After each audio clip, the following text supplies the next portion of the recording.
My brother stopped replying to my messages 3 days ago. At first, I told myself he was busy. Then I saw his car still parked in the same spot outside his apartment, covered in dust and fallen leaves. When I knocked, the door creaked open, unlocked. The hallway smelled faintly of damp wood and metal. The lights inside were flickering, casting long, twitching shadows across the walls. I called his name once. The sound bounced back, hollow. Then I heard it, a whisper. My name. Soft, close. I froze. It didn't sound like him. It sounded off, like someone trying to remember how to shape my name with their mouth. I stepped inside. His phone lay shattered on the floor, screen black. One of the kitchen chairs was overturned.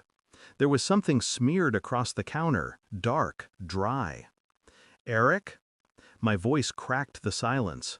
Nothing. Only that whisper again, this time behind me. When I turned, the hallway light flickered once more, and for a split second I saw movement, a figure standing at the end of the corridor. Then it was gone. The police came, did their sweep, and left with vague reassurances. Adults disappear sometimes. But I knew my brother. He didn't just disappear. Not without a reason. Not without telling me. I stayed in his apartment after they left. I couldn't shake the feeling that something here still breathed when it shouldn't. His laptop sat on the desk, still open. Emails unsent. Drafts half-written. One was addressed to me. Subject line, "If I stop replying." The message was blank. I read it 5 times, hoping for something invisible between the lines. There wasn't. The next morning, I started digging through his things. Old bills, rent receipts, a hidden folder in his laptop labeled S. Inside were photos, grainy, nighttime shots taken from across the street. All of them were of his girlfriend, Mara. And in every photo, she wasn't alone. She was with another man, smiling, whispering, sometimes looking over her shoulder like she knew she was being watched. My brother must have known, and now he was gone. I met Mara 2 days later. She cried too quickly when I told her he was missing. The kind of cry that fills silence, not grief. I watched her eyes more than her tears. They didn't match. He was paranoid lately, she said, dabbing her cheeks. Said someone was watching us. Someone, not you. I nodded, pretending to believe her. That night, I checked her social media. Private, of course, but her stories were public. I watched one from the night before. She was out drinking, with the same man from the photos. The caption read, "Trying to move on." 2 days after my brother vanished. It wasn't grief. It was relief. I went back to the apartment, midnight quiet.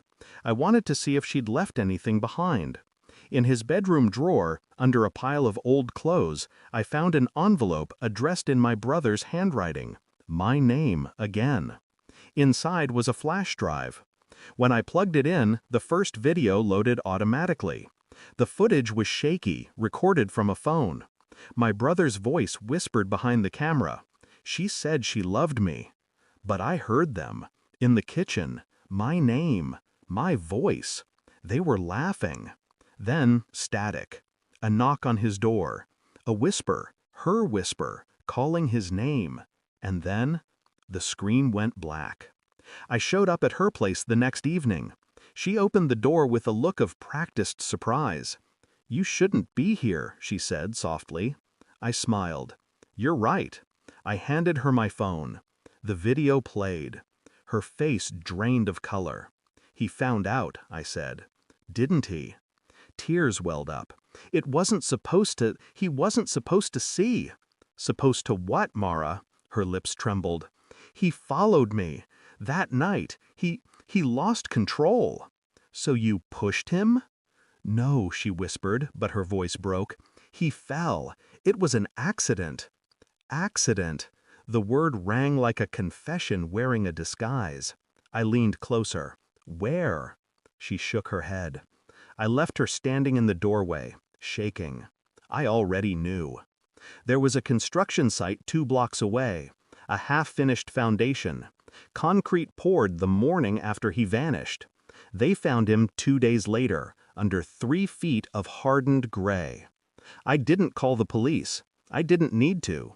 Instead, I sent her the full video and another file, a typed transcript of her texts with him recovered from the laptop's backup. Her words were proof enough. If you tell him, I'll ruin you both, he'll never find out. That night, she posted a photo, sunset, lake view. Caption, sometimes we deserve the pain we cause. An hour later, her account went silent. They found her car at the edge of the lake the next morning. I visit the apartment sometimes. The lights don't flicker anymore. I sit in his chair, open the curtains, and let the air move through the silence. People call it closure. I call it balance. Mara didn't kill him with her hands. She killed him with her silence, with the way she whispered his name to someone else. Now I hear that whisper too, faint, calm, no longer afraid. It isn't haunting, it's acknowledgement. Because some ghosts don't ask for peace. They ask for justice. Thanks for watching. Don't forget to like, share, and comment. Subscribe now to Cheating Stories Insight World for more amazing stories.